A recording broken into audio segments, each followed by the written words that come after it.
راننده تاکسی مثلا میبینی آقا یک چند روزی که میگذره دیگه عصبی میشی، دیگه تحمل نداری.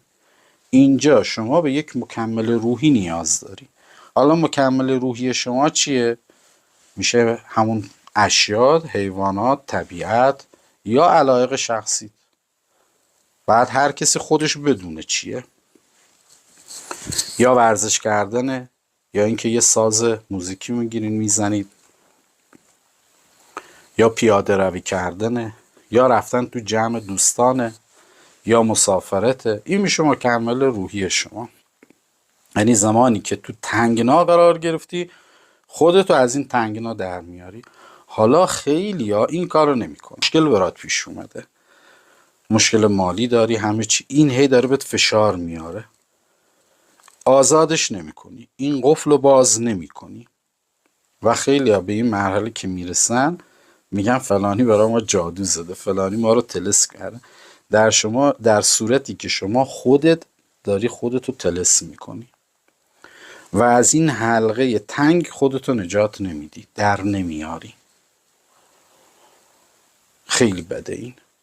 به یه جایی میرسی که فکر خودکشی میزنه تو سرت، به یه جایی میرسی دیگه خوبیایی توی زندگی رو نمیبینی، همیشه نیمه خالی لیوان رو میبینی.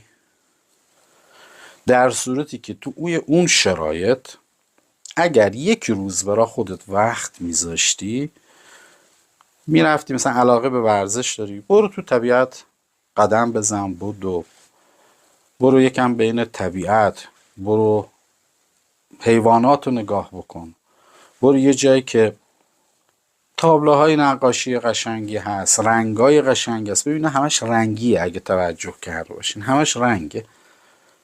همون چاکراها هم رنگه دیگه، 7 رنگه، اینا همش رنگیه. این انرژی ها رو میگیری، این گوهای انرژی رو میگیری تو وجودت و از اون حلقه تنگی که برای خودت درست کردی نجات پیدا میکنی.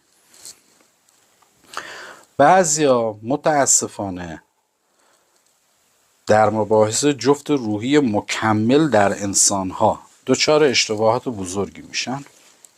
خب جفت روحی مکمل هم داریم که میشه خود یه انسان دیگه ای، یعنی خارج از اشیا، حیوانات، طبیعت، علایق شخصی شما که همون ورزش و نقاشی و موزیک و خیلی چیزهای دیگه.